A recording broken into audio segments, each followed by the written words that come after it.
Olá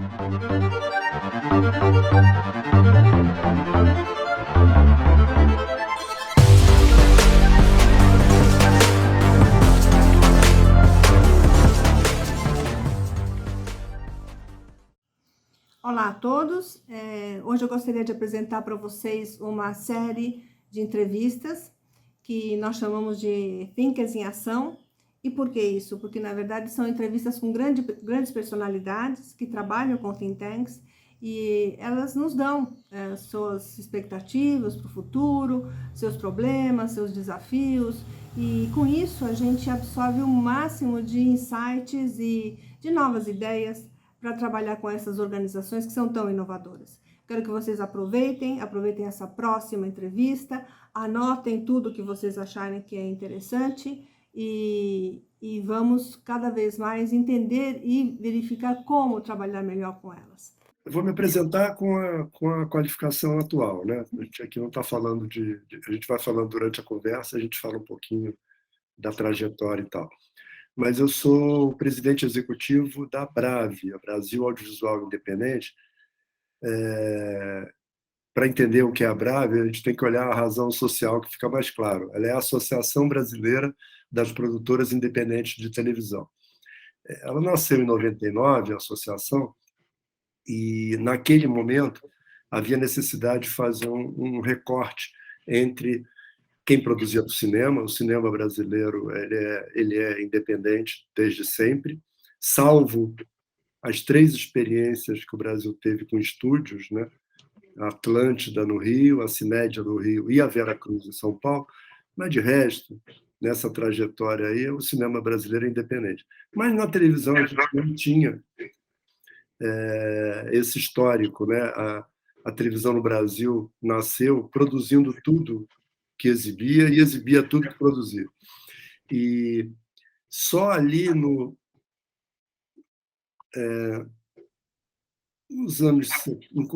já nos anos 70, no final dos anos 70, a gente tem algumas produtoras independentes que nem não tinham o conceito atual definido até pela Ancine, enfim, pela legislação vigente no Brasil.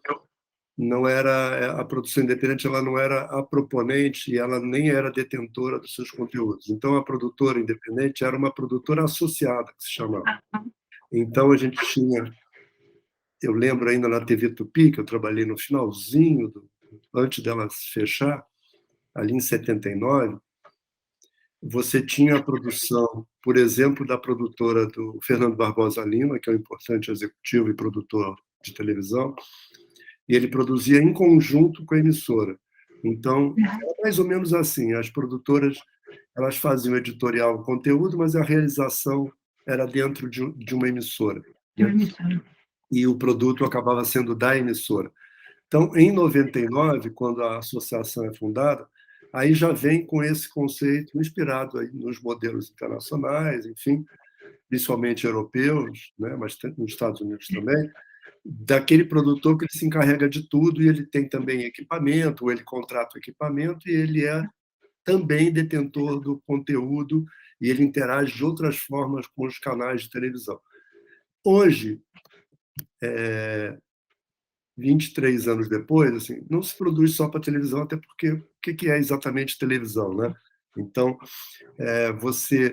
as produtoras que são associadas da Brave, que hoje são 676. Nossa, bastante, né, Mauro? Estão presentes em 21 unidades da federação, 20 estados mais o Distrito Federal. Elas produzem tudo, né? Seja para cinema, seja para televisão, para plataforma, para web, enfim. E então não tem mais essa distinção, mas naquele momento, lá em 99, era necessário.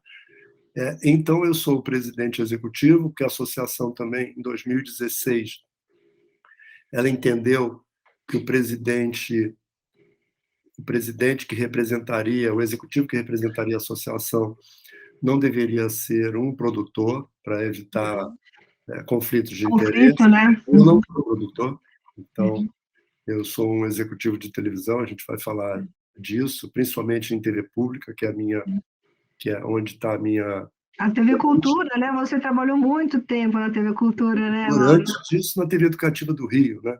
Ah, é? E Ah, é onde eu sou carioca, enfim, é de onde onde foi a minha trajetória até chegar aqui a São Paulo, né? uhum. Então, e a gente tem também um instituto que a gente criou em 2014 para abraçar a parte de formação e a interação com a academia, que é o Olha, ICAP, que é o ah, Instituto de Conteúdos Audiovisuais Brasileiros, que ganhou bastante destaque na mídia porque ele foi o formulador, e eu sou o diretor executivo do Instituto também, que foi o formulador, junto com as plataformas de streaming, daquele benefício, aquele auxílio para os profissionais do audiovisual de todo o Brasil. Então, a gente ganhou um olha, destaque grande por conta disso.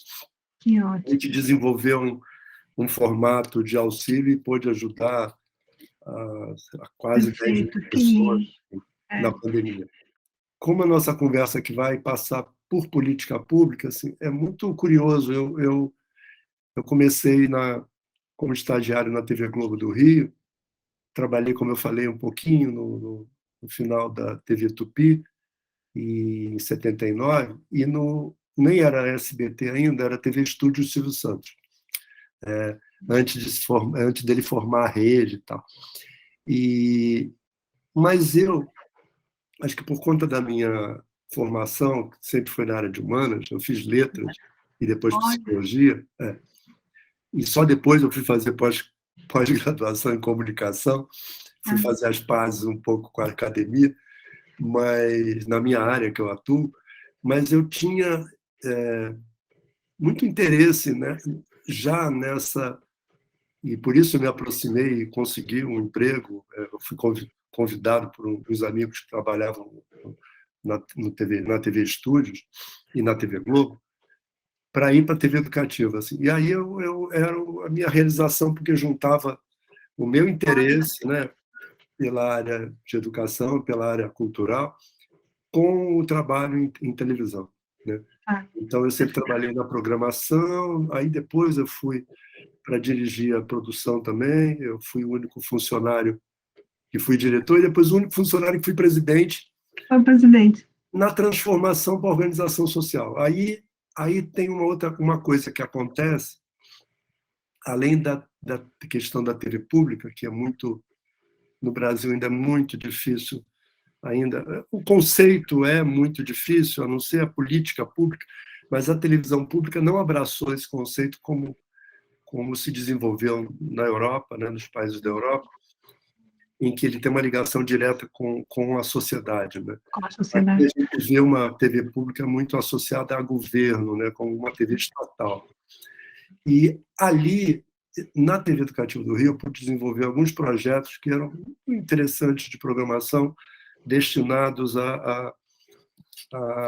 e somados com a rede pública escolar, e eu pude desenvolver, e tudo isso me permitiu que eu, em 95, eu já era o diretor da televisão, na primeira vez, que a gente criasse na TV Educativa a TV Escola do MEC.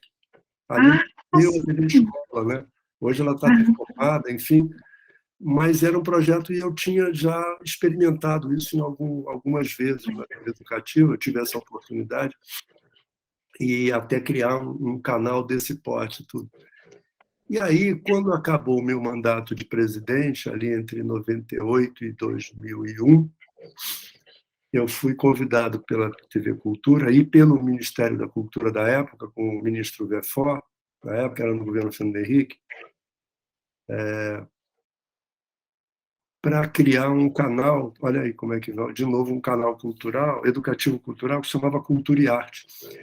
Ele esteve em algumas operadoras de TV por assinatura, porque ele era um canal obrigatório da Lei do Cabo, né? Ah, sim, sim. E a gente aí eu pude experimentar de novo. E aí eu vim para São Paulo para fazer isso. A TV Cultura foi a contratada para operar o Ah, canal.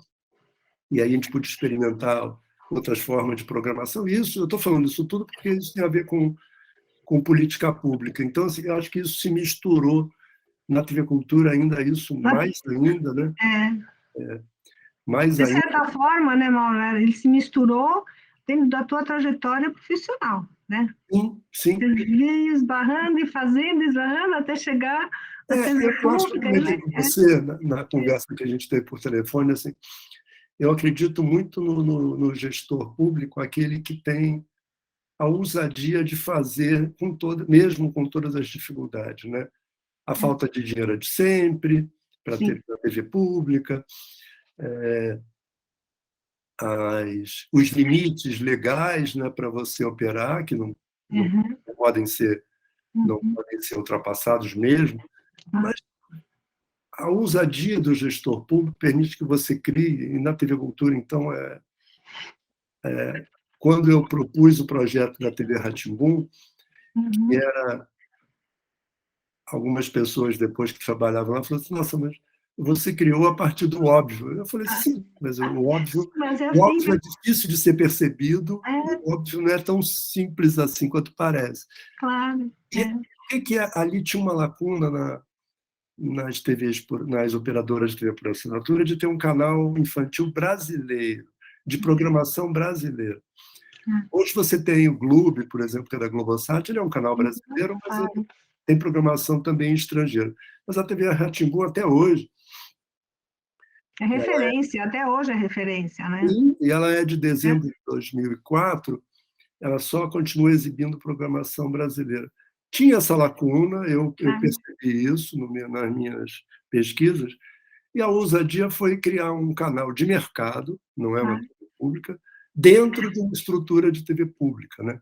Então, ela está lá até hoje, ela tem destaque na mídia e também gera recurso, porque tem uma percentual das assinaturas, enfim. Então, é possível fazer sim. É possível fazer isso. E por que eu estou falando isso tudo assim? Porque quando eu saí da TV Cultura no final de 2010,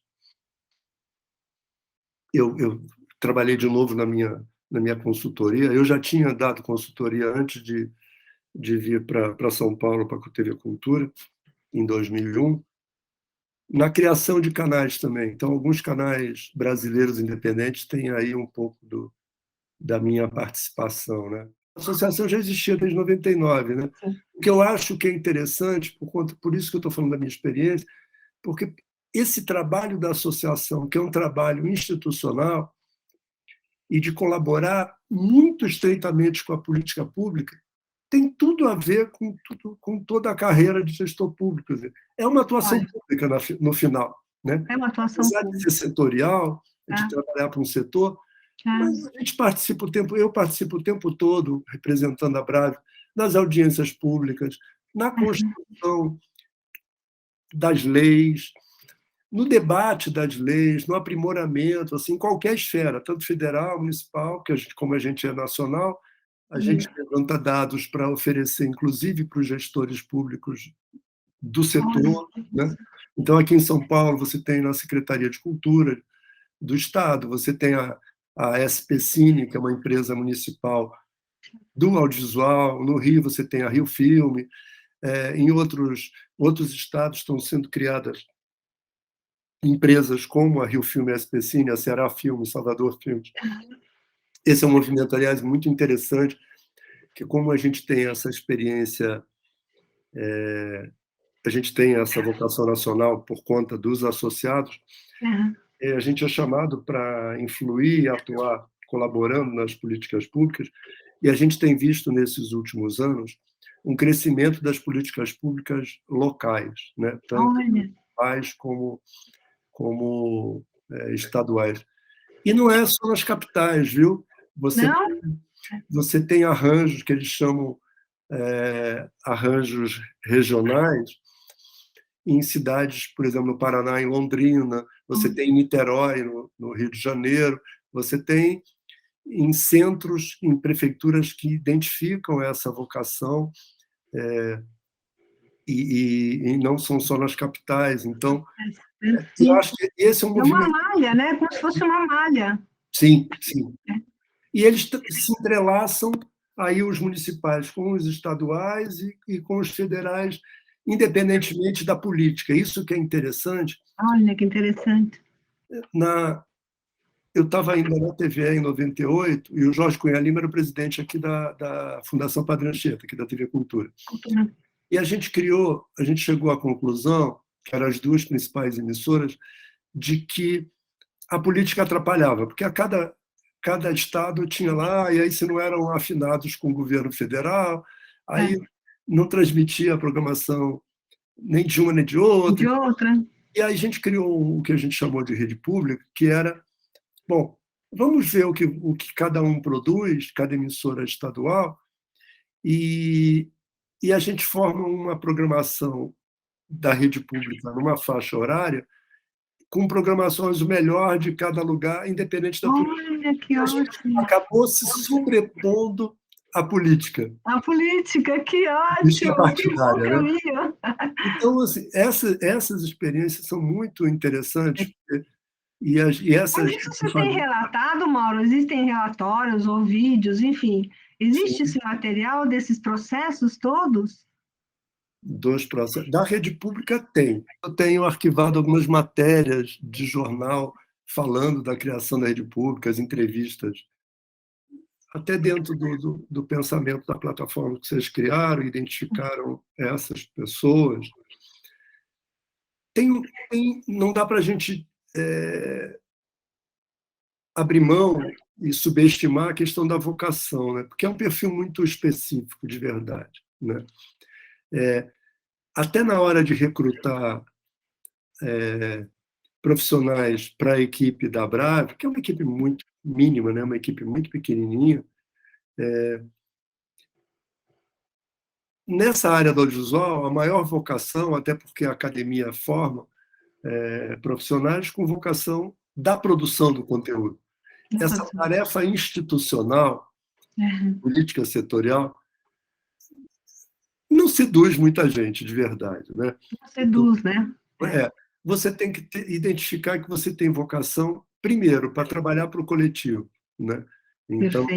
Então o trabalhar para o coletivo e desse grupo que você atua, né, desse setor que você atua, é abrir mão, em parte, de um individual, no favor de você ter um crescimento daquele setor, né? Para a sociedade, para essa atuação, você precisa estar também em alguma entidade que represente o setor pela sociedade civil. A gente tem associações de tudo, né? De eletrodoméstico, de fabricante de automóvel, enfim. Porque essas entidades hoje elas são muito relevantes até para as empresas entenderem também o papel. A gente está agora com uma pesquisa dentro do nosso grupo, que a gente estendeu até para produtoras de outras associações, que é identificar o que a gente está, nesse momento, que tipo de conteúdo está sendo produzido, né? Nessa retomada pós-pandemia. Não, que a gente ainda não pode afirmar isso. Claro. Após um momento crítico, pelo menos, né? Com boa parcela da população vacinada, enfim. Então, a gente está... Por quê? Porque a gente tem no conteúdo audiovisual brasileiro... Desculpa eu estar falando, não sei o quanto... Não, tudo bem, está ótimo, não? Exemplos, né? Nós não temos alguns gêneros desenvolvidos no Brasil, né? Então, hoje, por exemplo, no principal noticiário periódico do setor, que é a Tela Viva, a gente tem a notícia de que tem uma produtora aí que está trabalhando muito fortemente com ficção científica, com conteúdo de artigo científico. Isso é raridade no Brasil. É raro, olha. Né? Filmes de terror também. A gente tinha filmes de terror aqui, eu lembro do Zé do Caixão? Zé do Caixão, obrigado. Que era um tipo um tipo muito específico de terror, mas era. Mas a gente não tinha outra experiência. E isso a gente está começando a experimentar. Então, esse levantamento que a gente está fazendo vai permitir que a gente identifique, porque o Brasil tem muita... Os buracos, né? As falhas. E oportunidade. Então, e oportunidade, claro. E a gente produz muita comédia, quer dizer, é um gênero muito querido do brasileiro desde sempre. mas a E gente... o que você pensa fazer com isso, então, Mauro? Por exemplo, você identificou lá, vamos supor, né, duas áreas. oferecer para os órgãos públicos do audiovisual, para a SPC, Ah, para a Ancine, diz, ó, tá. olha aqui, olha o que nós... Olha por onde. Porque Identificar. isso vai o quê? Isso vai permitir que eles desenvolvam linhas e editais, Ah, de repente, para essas lacunas. Onde a gente tem a expansão aí do conteúdo audiovisual brasileiro, mesmo antes da chegada das plataformas, em 2011, a gente tem a aprovação, a promulgação da lei que a gente apelidou de Lei da TV por Assinatura, mas é a lei do SEAC, né, que é do Serviço de Acesso Condicional, que chama assim porque você tem acesso a um conteúdo em que você precisa ou assinar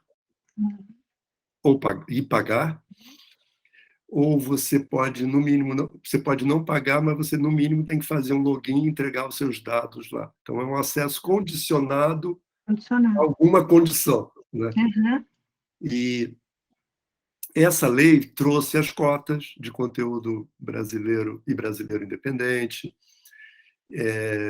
permitiu, com segurança jurídica, a chegada de muitos canais de TV por assinatura e tudo, e essa lei entra em vigor em setembro de 2012, um ano depois, com todo o mercado já Montado. cadastrado, enfim. Mas por Isso que você permitiu disse como expansão... desafio? Isso foi um desafio? Ou seja, Não, não, não. não. Isso permitiu a expansão não só a multiplicação do conteúdo, a ocupação do conteúdo com grande audiência. Havia um tabu no início de que as pessoas, algumas campanhas, enfim, de grupos, poucos, mas alguns grupos internacionais, que acharam que isso era uma intervenção na liberdade, na liberdade de escolha, enfim. Mas eles cometeram um erro muito, eu já falei algumas vezes em audiências públicas, cometeram um erro muito básico, que é não perceber o seguinte: antes da TV por assinatura, que chegou tarde no Brasil, desde 1950, né, com a inauguração da TV no Brasil, só tinha produção brasileira. O brasileiro ele tem uma identificação muito grande com, Com a com sua produção. a produção nacional, com as histórias nacionais. Até entrarem os enlatados, enfim, que a gente chama as produções estrangeiras, mesmo assim você tem uma prevalência de conteúdo brasileiro. E veja, na TV aberta, mesmo os enlatados são dublados, ou seja, falados em língua portuguesa do Brasil. E então eles não perceberam que o brasileiro já tinha o hábito. E aí o brasileiro, olha que curioso, ali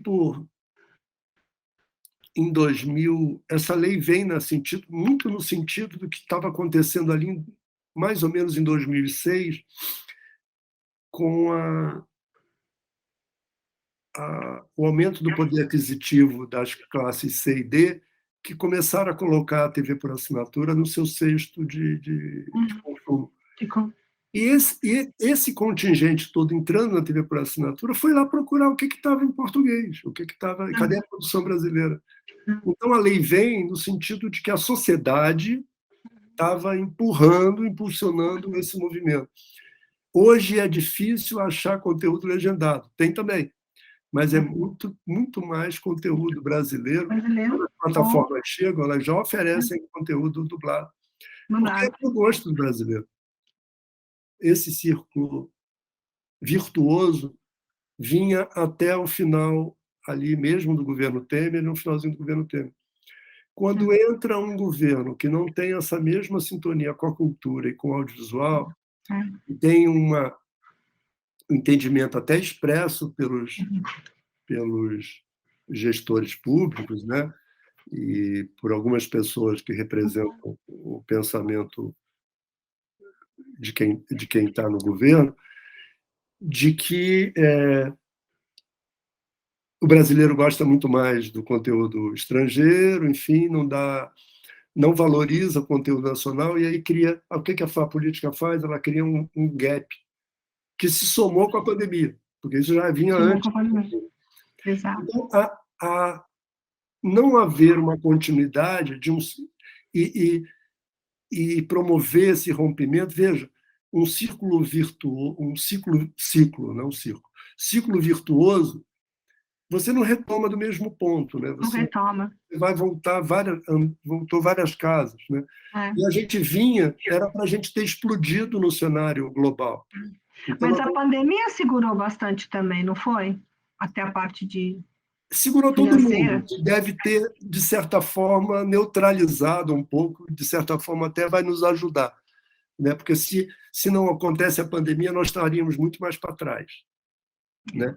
A Coreia do Sul ganhou todo o espaço que a gente vê hoje, nas plataformas de conteúdo sul-coreano é impressionante. A Espanha, com a instalação de um núcleo de produção da Netflix em Madrid, entendeu que o conteúdo agora, eles já eram produtores de cinema importantes, mas eles deslancharam agora o que a gente vê de séries. A Europa dos nórdicos, você tem conteúdo da Suécia, da Finlândia, da Islândia, da Finlândia, enfim, da Dinamarca, enfim, deslanchou também. O México, que tem ali, né, como cliente principal só o mercado americano, então, mas ele deslanchou também. A Argentina voltou a dar a volta por cima, apesar das dificuldades de sempre, né, da economia argentina, mas o audiovisual argentino vai muito bem, obrigado. Enfim, o que a associação promoveu nesse período para ninguém ficar parado? Capacitação. Né? Então, pelo Instituto, ou mesmo em parceria com empresas, até empresas de fabricantes de equipamentos, promover capacitação, desenvolvimento de roteiros, para que quando esse momento agora chegasse, a gente já estivesse com muitos conteúdos já desenvolvidos para entrar em produção. Né? Perfeito. Então, a política é um trave, ela interrompe, ela atrapalha. Né? E porque a política pública tem uma função, eu acho que é muito interessante isso também para nós. Tem um tabu aí, uma lenda de que o conteúdo brasileiro ele só vive porque tem dinheiro público.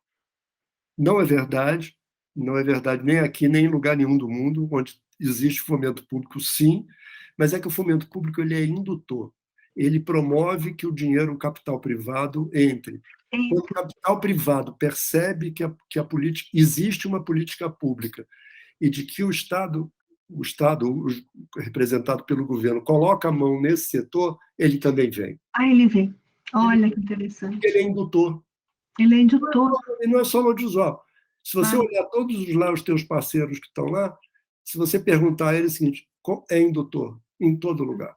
Né? Por exemplo, você abrir mão de imposto para uma fábrica de automóveis se instalar numa determinada cidade, isso é indução. Isso, claro. Né? Você abriu mão? Abriu mão, mas o que você ganhou de emprego, né? Emprego para a população local, assim, você tem retorno de geração de imposto. Então, assim, esse eu acho que é o papel da política pública, viu? Eu acho que tem uma expansão e um crescimento que nem a política vai poder impedir. Né? O cinema brasileiro, a cultura brasileira sobreviveu ao Collor, né? Sobreviveu com fechamento de todos os lugares. Mesmo agora, com essas dificuldades, a gente vai... Porque há um movimento, que é um movimento que está ligado à economia criativa, à economia sustentável, e o audiovisual, ele é uma indústria limpa, né? Ele tem uma sintonia entre o econômico e o cultural, né? Ele tem uma simbiose importante entre o econômico na geração de emprego, geração de receita, de colaborar no PIB, na balança comercial, mas ele tem uma vocação cultural também, que é da soberania cultural, que daí quando a gente vê aí a OCDE falando para permitir a entrada do Brasil, mas cadê o desenvolvimento cultural? Isso passa por propriedade intelectual. O Brasil retém pouco das suas patentes, das suas propriedades, enfim, o Brasil vai ter que atuar. Então, eu acho que é irreversível, sabe? Eu acho que a política não vai conseguir conter, porque essa Conter. expansão que está acontecendo no mundo todo, e o Brasil tem, além de bom produtor, porque a gente tem boas histórias, bons profissionais, enfim, criadores, a gente tem mercado, e isso atrai muito a economia mundial, dessa nominação, né? Porque a gente... Isso também é curioso do gestor público, a não ser que ele seja muito... Eu vou usar um termo que talvez depois vocês veem na edição, se fica... Não é narcisista, né? Mas assim, de como a gente trabalha por coletivo, que eu falei, a gente acaba também sublimando um pouco o individual, enfim, o destaque individual, né?